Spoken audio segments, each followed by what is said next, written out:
je pense que moi, j'ai toujours été très honnête avec eux et j'essaye de l'être de manière générale dans ma vie. C'est-à-dire que je leur disais, écoute, moi, je troll pas. Et donc, je leur disais, voilà, je vais pas te donner un blanc-seing, je suis pas là pour faire la promotion du trolling, mais par contre, tu auras peut-être l'opportunité de faire entendre un son de cloche que tu pourras pas faire entendre par ailleurs. Et c'est ce qui faisait du coup qui se confiait avec une certaine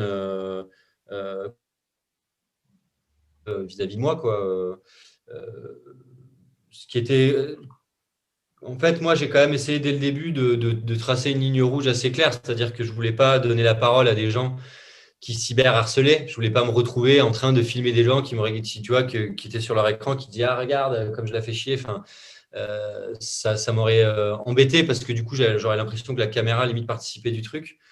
Donc il fallait qu'il y ait cette clarté-là. Après, il y avait certains exemples qui étaient, je vais pas dire difficiles, mais de mauvais goût. Par exemple, dans l'épisode 2, la blague, entre guillemets, sur la mort de Marie Trintignant.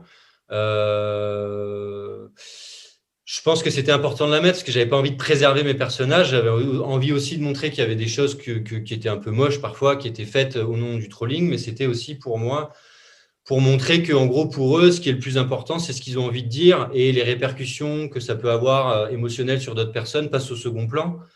Ce qui est très bien formulé par Francis Frog avec beaucoup d'honnêteté, qui dit je vais pas arrêter de dire ce que je veux dire sous prétexte qu'il y a des gens que ça va faire pleurer.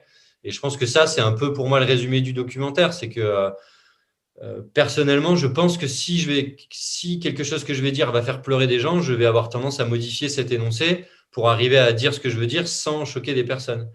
Cela étant, il y a des personnes qui pensent pas comme ça. Il y a des personnes qui pensent que ce qui est le plus important, c'est au contraire de faire passer des messages quitte à choquer. Et c'est pas toujours quelque chose de criminel ou de répréhensible. Donc ça, j'avais envie de le montrer parce que c'est ce que je pense, quoi. Même si c'est pas pour autant mon éthique personnelle.